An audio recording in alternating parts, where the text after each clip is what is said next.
Welcome to Tokyo. Greetings, and how are you doing on this really chilly Sunday afternoon here in Tokyo? And in this episode, I wanted to talk about the exchange rate. If you take a look at it on the map here, the exchange rate chart, it's at 156, 157.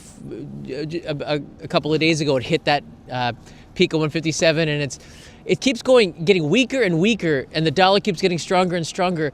And I started looking at the data, and just recently on Instagram, on one of the reels, I saw this thing popped up here, and I saw it was mapping out like from the 1963 to 2023, and you saw Japan was on the top of the list for one of the world's richest countries per capita, and then all of a sudden it started to just shrink off around 2018. I was like, what? And then I couldn't believe that by 2023, it's not even on the map. And Canada's there, and I can't believe Canada, which, has been somewhat suffering with, Justin Trudeau and all the other turmoil that's going on there. Shout out to my Canadian friends and family over there. It's a really tough time. But it looks like this is what worried me the most. I didn't really realize how bad Japan's per capita income is. And this is something that is of great concern to me. Maybe not as much as just the data shows, and I'll talk about that in this live stream. But I wanted to first talk about why the Japanese yen keeps getting weaker and weaker, and some people have been talking about this online. If you take a look at the interest rates around the world, the interest rates after the pandemic have been going up, except in Japan. Japan has had deflation for decades. The economy's not strong, so the Bank of Japan just simply does not want to raise interest rates. If they did, that would strengthen the yen. But nobody wants to invest in Japan when the interest rates are 0.01 or 0.03%.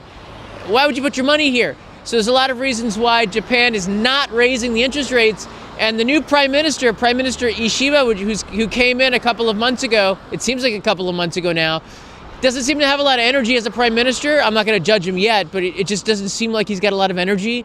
He was seen at some economic conferences keeping to himself, playing with his smartphone while all the other leaders are discussing things. He's not a very engaging person, it doesn't seem.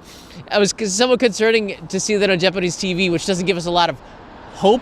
But one of the things that he did do was he told the Bank of Japan that he didn't want to see any rate increases, or he didn't want to see any. This is automatically signals to investors, yeah, you know what? The Japanese dollar is a better bet than the Japanese yen. So now it keeps getting weaker and weaker. And we had it this year. We had it this year at a low of about, 140 yen to the dollar. I have a chart here which shows it. Here it is. So it was at 140 yen to the dollar on September 16th, and now it's gone up to 156. That's like that's about a 10% increase or decrease in the strength of the yen. That means that tourists are as rich as they were at probably the worst time for the Japanese yen last year. It was like 160 to the dollar. You guys remember that? That was crazy. I think we're going to surpass that this time when I look and explain to you some of the data here. And it just freaked me out. I went to Hawaii about a little bit over a year ago. So shout out to our aloha. So shout out to our Hawaii viewers who are still awake watching this. And I noticed something really significant. There weren't almost no Japanese tourists. The people that were coming up to saying hi to me on Waikiki Beach were Hawaiians that watched this show, and very few Japanese at all. It was just crazy to me. I was like, where are the Japanese? It was just because Japanese yen is so weak, Japanese tourists aren't traveling, but it's a lot deeper than just the strength of the yen, the lack of it, and the strength of the dollar. It has to do a lot with the fact that in Japan, Japanese corporations are not raising wages, and the Japanese per capita income keeps it's frozen at $39,000 to the per person per year. Now, there's an asterisk here because I think in America we are seeing the rich are getting richer. There's one guy, a very smart guy, who's worth almost $1 billion. Elon Musk. It's fantastic to see his success. I don't know where he's standing in the political platform. Take that out of it. The guy is making a lot of money, and that's a good thing. Now, we don't have that kind of wealth from individuals here in Japan, except for Masayoshi's son, the founder of SoftBank. And the point I want to make here is that he is investing his money not so much in Japan, of course he is, but not as much. He's investing in the United States. He was on the stage with the incoming president where he said he's going to be investing $100 billion. That's pretty significant. And probably more than that. That's pretty crazy that he's investing in the American economy more so than the Japanese economy, because there's a lot more growth there than there is here, except in tourism. And WRXR Turbo's in the house. How you doing? Long time no see. Except, I think that tourism is going to be one of the growing factors to Japan's economy, because they're getting in all that foreign income. I see more over tourism. I see the numbers increasing over the next 5-6 years because of the weakness of the Japanese yen and the strength of the dollar, among other currencies. It just seems like Japan's going to get leapfrogged by other nations. And when you look at this is the thing that worries me the most. Not the exchange rate, and you can see it. I think I have it over the course. This is the last year. I also have the exchange rate over the last several years here. This is the 5-year. You can see it went around the pandemic. It was like 107 to the dollar, and then it just keeps getting weaker and weaker. And there's some valleys, and then there's some booms. And it looks like we're about to boom up past the 160 from July 6, 2024. It looks like we're going to be booming up to 165. And there's a very good chance of this. Very good chance. Anything can still happen. But just if you look at the trends, it looks like we had a valley, 140. Now it looks like we're ready to boom up. This is where things really... There's almost an accident there. You guys are going to see an accident at this intersection if that were to happen. All right, so this is where things really shocked me here. So I took this chart that I saw on the Instagram Reels, and I saw it through time as Japan got strong and then got weak below the Canadians, which is crazy, which is a shame. Canada is such a rich resource country. I'm concerned for my friends there. So the year 2000, United States per capita income was $36,000 per year, all right? Japan was $39,000 per year. Japanese had more money, more disposable income, more opportunities to travel than Americans. It was just, Japan's economy was pretty good at the turn of the millennium, right? All right, we're gonna fast forward through here to history. Now we have 2010. America's income is up to, hold on a second. I think it's higher than 36,000. I think I did it twice here. Yeah, it's higher than 36,000 here, but are we gonna go to 2018 as well? So I think it was like 40,000 yen, but Japan was still much higher in 2010. If you look on the chart to the next to me, which is 2018, this chart shows that the per capita income of the United States is $63,000 and Japan's is $39,000. You see, the per capita income has gone down in Japan. That means Japanese have less money than they did before. That means there's going to be less tourists out there traveling. Japanese are going to be staying put in Japan, traveling domestically in Japan. So you got that going on there. Less people going to Hawaii. Everybody who's thinking the Japanese are going to return to Hawaii, I don't see it for a very long time, which is concerning for the Hawaiian tourism industry. I know that in a lot of other places that rely on Japanese tourists. Get ready for domestic tourism in Hawaii now. I don't know what else to say. It's 2030 already, John. Is it? I don't think so. But this is where the things really freaked me out. So you guys see in 2024 here. Here's the map for today. Japan's per capita income is less than that. It's $32,000 per year, right? And the United States is around 80,000 according to the map. Let me see if I can pull it up here.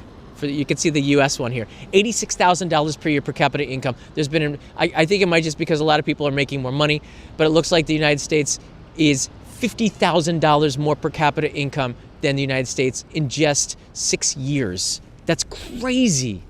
And then the International Monetary Fund had this chart.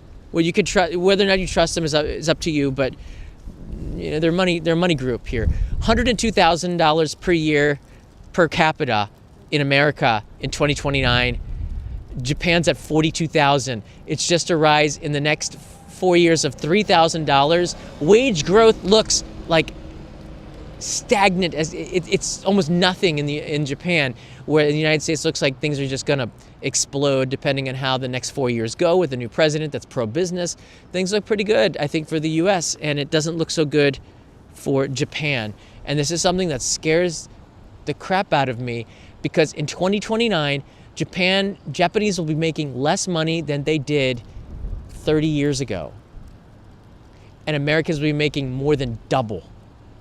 And what does that mean for the Japanese who want to travel? I don't know. It's going to be harder and harder to find jobs that pay well.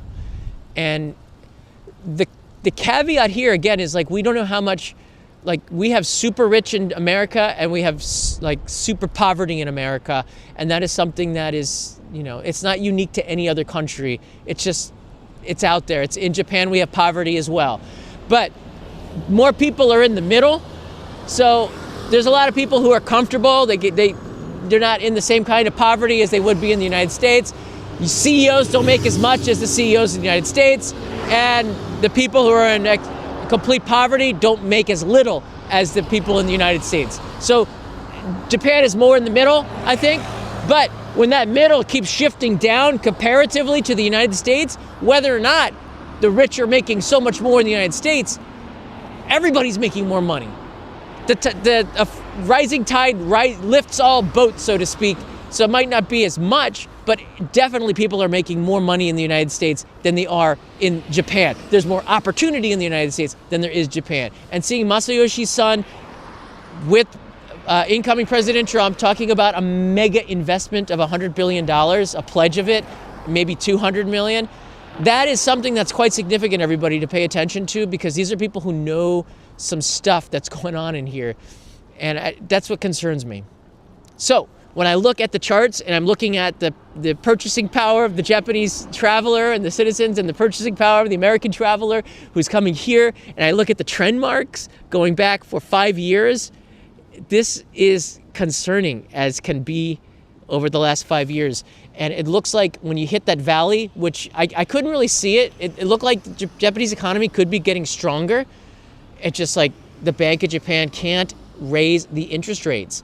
And I don't think that they're going to be doing it for quite a long time. And as long as the Bank of Japan does not raise interest rates and the United States continues to have a more practical financial monetary policy, if the economic worries, if something does happen, then the U.S. has a little bit of flexibility to lower the rates again. Japan's got nowhere to go but negative now. So, I mean, there's a lot of risk to the Japanese yen. And with stuff brewing with our neighbors on the other side of the Sea of Japan, it's quite concerning on what the future of Japan is. So that's why I think in 2030, it could be I don't know. I'm just saying it's going to be somewhere between 150 and 200 yen to the dollar, unless things change. And the thing is, anything can change. Things can change real quickly. And I've seen over the last 26 years of living here, I've seen the yen go to 78 yen to the dollar, and I've seen the yen now at 160 to the dollar. So nothing surprises me anymore. But it's still very much, looking at the trends, more probable than not that it's going to be somewhere between 150 and 200 yen to the dollar. And Japanese are going to be making less and less and less comparatively to their American friends across the Pacific Ocean. And that concerns me. And it concerns me because, I'm glad I'm on YouTube and I can make a living off of this platform, but we're going to see more and more people in Japan doing worse and worse and worse, and more people from abroad coming and moving here. And they're going to be hopefully becoming residents of Japan and supporting some of these towns, because the declining population is going to hit real hard. It's going to hit real hard, Japan, over the next 5 years, 10 years. There's no relief to be seen. Kids are not having kids. I mean, like, new people aren't getting married. Kids aren't having as many kids. There's not a lot of financial incentive to have kids. The system needs a complete and utter overhaul. I look at the school and the education system in Japan. It is like based off of the Showa era, where the teachers don't really teach. You have to memorize the stuff, and then you have to go to a juku afterwards, which costs parents an arm and a leg. You have to go, if you want to go to a private school or an international school, it's ridiculous. Now that I have a kid, I'm looking into this stuff. It's really hard to be a kid right now. And the system, the Japanese just don't know how to change the system. It's just really hard. And I'm not saying that the system is a bad system. We have some really smart people that can come through it. But the educational system is still set up like it was in the 1950s or 60s when they set up the way it is now. And unless there's some kind of change there and it makes it like easier, more affordable, it's just the population decline has a lot of repercussions to the Japanese economy that we don't see often on the surface, and education is probably one of the biggest ones that we should pay more attention to. There's not enough teachers in Japan to teach the kids, and the teachers that are teaching right now are old. They're kind of unable to change at this state, and that's what they need the most of. They need the best teachers in Japan. We don't really have them. There are some good teachers in Japan, but it's really challenging right now because you don't have a talent pool that is very large or increasing. You have a talent drain because they're just passing away now or retiring. And that scares me, because if you don't have a really strong education system, then the future of your country is kind of not gonna look as bright. And am I optimistic about the future? Yeah, I am in a way, because I deal with tourists and tourism, and I have that opportunity that a lot of Japanese don't. So there's a lot of growth for what I do, but there's not a lot of growth for the majority of the Japanese, and that scares me. The other thing is the tech sectors here. I see DJI and a lot of the other tech companies in China that are able to diversify and innovate and make exciting products, and we don't see that so much in Japan anymore. The innovation has kind of, because the risk and reward, the way the Japanese big corporations see risk and trying to avoid it, Chinese companies see reward and they're willing to take more risks. And I'm seeing Chinese companies create products that are on par or better than a lot of the Japanese. Why doesn't a Japan maker make a good smartphone? Why can't they do that? The innovation's not there. The ability to take risks, to think outside and be disruptive in the market isn't there anymore. And that worries me. Whereas America still has that advantage comparatively, and I think it's going to have to be. And this is the way, I'm going to go a little bit off on a metaphor here, but I see like college football, because Ohio State just beat Tennessee. Sorry to the Volunteers. We love Tennessee and Ohio, but that was a tough loss for them. Anyways, we're starting to see like players going into this transfer protocol and coming from one team to the other, whereas you were on the same team for life. If you got recruited, you were on that team. You didn't really transfer because you had to sit out for a year. Now you can transfer at any time, almost any time, and join another team, a winning team. If you got good enough, the team could take you, and then you'd be in contention. Japan is now, the countries are now sort of in the situation where Japan can bring in talent because it's such a desirable place to live. Everybody who's graduating from the top universities in the United States, Japan should give them a permanent residency visa and say, come to Japan. We want the most talented people to come here and live here. We'll give you a free house, and the government will subsidize you with an amazing salary for the first 3 years until you can help to grow and foster an entrepreneurial business to help to compete. I think Japan could do something like that. And that's probably their only hope. Unless the education system can be revamped, they can start to be more competitive internationally, and they can kind of try to shift a little bit the risk and reward, which is so deeply ingrained in the culture. If they can shift that where they take more risks, that's a sweet car. This is why I love to stand on the side of the street. The cars roaring by, they give me a little bit of energy. It's a good thing. Hey, Michael Sasano, aloha. I can't wait to come and visit you. It's probably going to be sooner than later, because I think it would make a lot of sense if the yen is going to get to 175 to the dollar to see you when it's 150. Right now, it's like a bargain. It's really cold outside.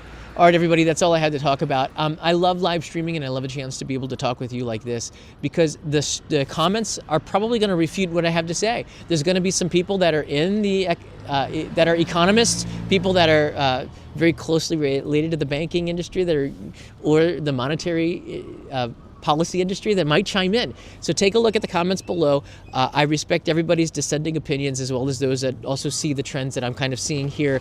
But this is like obvious stuff. You could feel it coming along a mile away. I saw some positive stuff in the summer. I thought maybe, there's going to be some young blood coming in, and then they elected Ishiba, who is, it's still young, but he lost his government.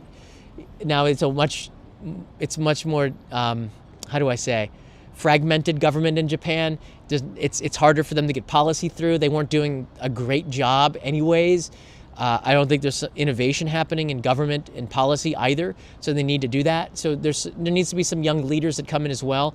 But I think it's time for that generation to sort of bow out, and for the newer generation to come in and start coming up with some innovation and competitiveness and more energy. Because what I saw from Prime Minister Ishiba, he seems like a great guy, very low energy, to take a quote from incoming President Trump, number 47, low energy, and not a lot of innovation coming from him, and that scares me a little bit, because this is the time where we don't need somebody like that. We need somebody who's going to be pushing ahead and getting people really excited, and I don't see that yet. Jared's here. Aloha, please don't stand so close to the road. I'm gonna be fine, Jared. I'm not as close as the camera makes you think. I'm about, I don't know, 2 meters away from the edge of the road, so like where the cars are going, so I'm good. I'm sorry to worry you, Jared. I think, it's going to take somebody who's very much, I don't think a lot of this has to do with politics, except for a politician that recognizes that they need to bring in more talented people, entrepreneurs into Japan to come up with disruptive businesses that challenge the likes of these big corporations. Toshiba is not really innovating anymore. Panasonic, we're not seeing massive innovation from them either. Toyota is doing some innovative things with hydrogen instead of EV, which might be the solution, since there's just not enough power in the world to power this EV revolution that a lot of the progressives have had. There's just not enough. It's just impossible without nuclear power to be able to do what they require to have by 2030 or 2050. You just can't meet those goals. And is it really more environmental friendly? Like, you have to find a way to get a balance between what's actually possible and what we could and what isn't. We'll come up with innovations, but Toyota's doing some really exciting stuff with hydrogen, and they're sort of betting on that as much as EV batteries from lithium batteries. So hydrogen seems to be something that I might try to rent a car. You could actually rent one of the hydrogen cars from Toyota Rent-A-Car in Japan. That's pretty cool. That's pretty cool. It's a hydrogen car. I don't know how you fill it up, but not inside the city of Tokyo. They have the Toyota Rent-A-Cars have the Mirai, which is a hydrogen car that you can rent. In fact, if you guys are interested in it, I would totally make an episode on it. Let me know on Patreon. I need to get my Patreon support up.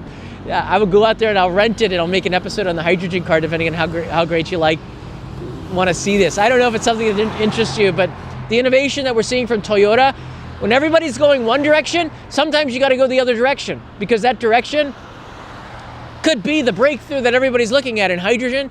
Right now, it's very much, it's too energy inefficient to produce hydrogen for these cars right now. But innovation can make it a lot easier, where it's more cost effective to use hydrogen and more efficient than it is for the other sources than just making electricity. And that ammonia, right, Daniel, exactly. And we got plenty of that. So I'm really big on Toyota, actually. They're the largest car maker in the world. When they're going in a direction, maybe they got the answer. And again, that's one of the few companies in Japan that's innovating.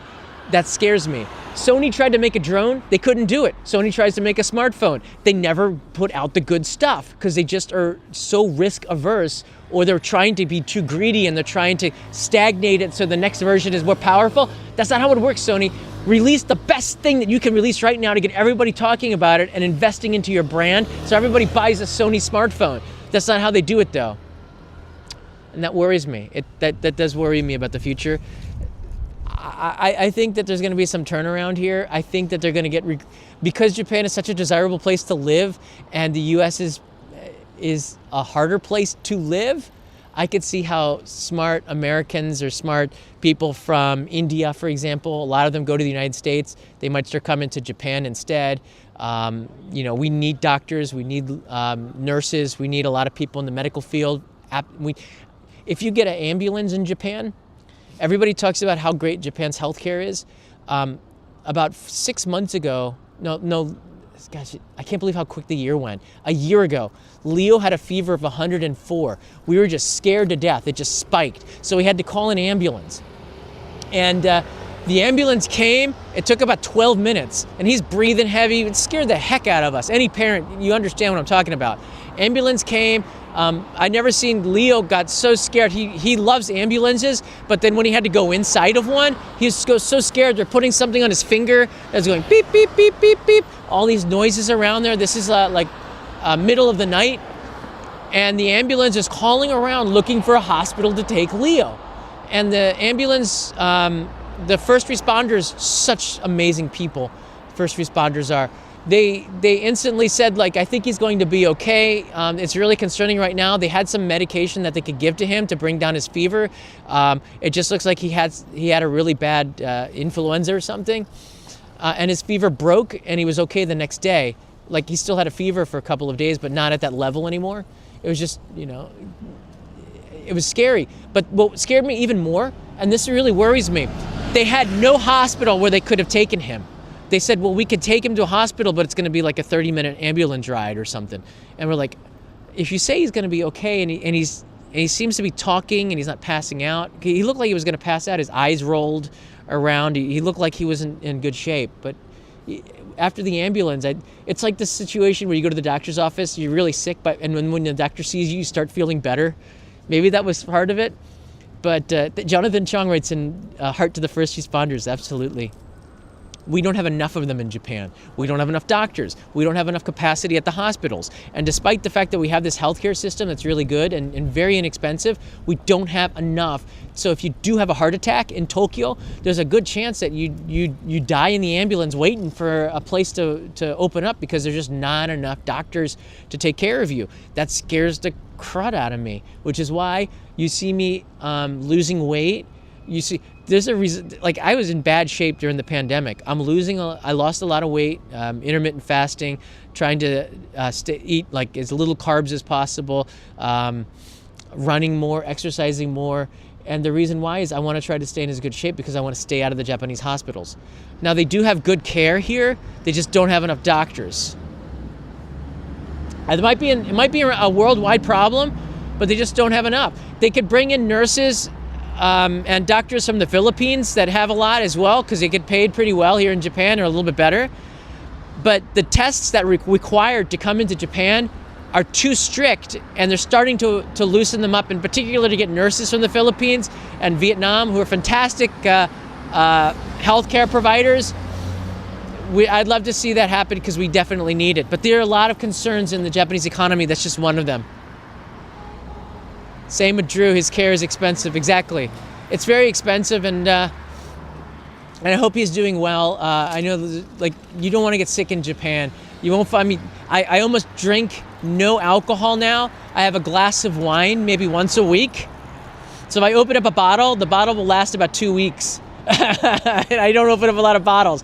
I'll drink some sake with Kanai's father every now and then.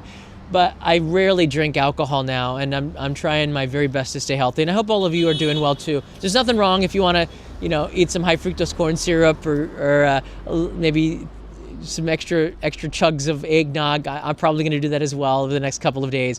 But it's important that you all stay healthy out there and take care of your bodies, which is a temple. That's what they say. Your body's a temple. You have to take good care of it and keep it clean. And it's hard to resist the delicious foods that we have all over. But again, when I see the lack of health, when we went through that thing with Leo not being able to find a hospital that would take him, it scared me. It really did. All right, everybody, take care. Leave comments down below. I love having the back and forth with you on this kind of a topic. I'm sure we'll have some professionals that chimed in the last time I talked about currency exchange. But it looks like, right now it's at 156. It could go down again to 148, but it looks like it's gonna keep blowing up because it just doesn't look like there's a lot to invest in Japan. And a lot of Japanese investors, the rich that we do have, they're investing in the United States. They're investing abroad. They're investing in pro-business places. It's kind of worrying. Just a little bit. Well, I'll be fine, but Take care. Take care, everybody. Darkest Nighttime writes in here, Merry Christmas and thank you for your consistency. I really appreciate that. Merry Christmas to you too. I'll bring you around. You know what? We're going to be doing a Christmas Eve for you in the U.S. special. I'll probably live stream some of the packages. This is the first time that Leo's going to be opening his packages. I love Christmas. We're probably not going to be doing Christmas in Japan next year. Might be going back to the U.S. So I think it might be a good time to do a Christmas special and share Christmas on Christmas Eve for you and Christmas Day. Maybe for a couple of presents and share with you some of our family. I'm gonna try to make gingerbread men tomorrow. So have a little bit of Christmas here. The pay is $12 an hour. It's really low for minimum wage in Japan, but there's no incentive to raise it, to be honest with you, like in the United States. It's just because the business owners aren't making as much money either. There's a percentage, I'm glad that you brought that up. There's a point where the minimum wage, even if they did raise the minimum wage here in Japan, I don't think it would really make that much of a dent. The people that are working in the baito, the part-time jobs, are students that are living at home. This is all just spending money to them. And these are the people who staff the restaurants, the other industries. It's a bigger problem than just the amount of money that they have for minimum wage. Not a lot of people are working on minimum wage to support their family. They're working on salaries from corporations. Minimum wage is something for baito, and it's not the same kind of an issue and not comparable to the United States. I don't think that the wages are going to be going up, but they've been about the same, like about 1,000 yen to 1,200 yen for a very long time. So I don't think that's going to be changing over the next for a while. But it'll eventually go up. Wages have to go up in Japan. Salaries have to go up in Japan, or else I don't know. We're already seeing, like, in 20. Again, if you're just joining me, like, I looked at this. Japan's not even on the list of this Instagram thing, and I kind of looked why, and we see in 20. Just to reiterate, because I think it's fascinating, in the year 2000, you can see the United States was making $36,000 a year per capita income, and Japan was making $39,000 a year per capita income. And if we look at the data for 2029, the United States is making $102,000 per capita income, and Japan is making less, or about the same as it did in 2000. That is crazy. That's crazy, and that signals something that really worries me. The disposable income in the United States is only going to go up for the majority of people, and it's going to go down for the majority of people in Japan. And no more trips to Hawaii, and no more trips to Guam and these places that rely on Japanese tourism. It's very concerning. When I saw that really worried me. Just a little bit of a tidbit. And if you're in the industry, chime down in the comments below and let's have a conversation about it, because I would love to do that. P. Morton writes in here, my wife has worked on a temp contract for 10 years at the same company. Her benefits are better on the contract than becoming a permanent worker. That makes a lot of sense. Is that here in Japan, right? So that could be, everybody's situation is going to be a little bit different. It also depends on the field that you're working in and the desire to do that. Companies that are investing abroad more, like Sony, have a lot more disposable income to be able to pay workers better, because their income is being made in the United States and their operating costs in Japan are a lot lower. So those companies are Uniqlo. We're going to see Japanese corporations do everything that they possibly can to break into the United States market. We're going to have to see more like Japanese fast food, maybe Yoshinoya, start to make more inroads in the Japanese in the U.S. economy.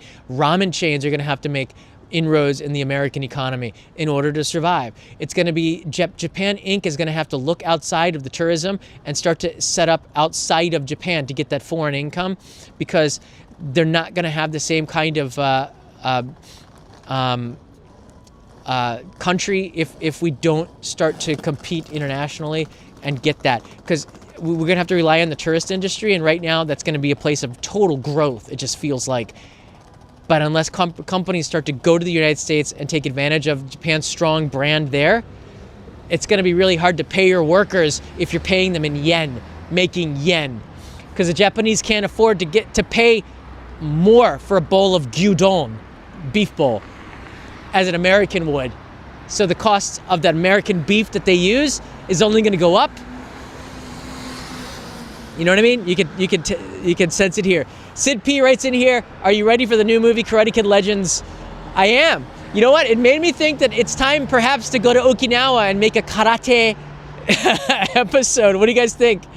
It's time to go to Okinawa and track down the origins of karate and do it as my Daniel LaRusso. Embrace it. It's growing up in 1984. I gotta tell you, the Karate Kid was maybe the worst thing that happened to me in my life. However, it's time to embrace what was once the worst thing and turn that into the best, which is the meaning of Only in Japan. This series, this is the live streaming channel. It's Only in Japan means that it's a quirky, not a positive thing. Like, oh, that's only in Japan, you know, where some of those wacky stuff that you've seen on the internet. And I said, well, okay, well, let's turn that around and show some positive stuff here with that. But I'm taking the Karate Kid and let's turn that into a positive, right? Poor Daniel LaRusso, poor Ralph Macchio, typecasted as Daniel LaRusso. He turned that into a positive, and now he's spinning it into the Cobra Kai and doing quite well for himself and all of the cast of the movies in the past. I love it. I love it. Thanks, guys. Merry Christmas. I'll see you again tomorrow on another live stream. As the sun goes down in Japan, sun goes down before 5 p.m. now. Mata ne.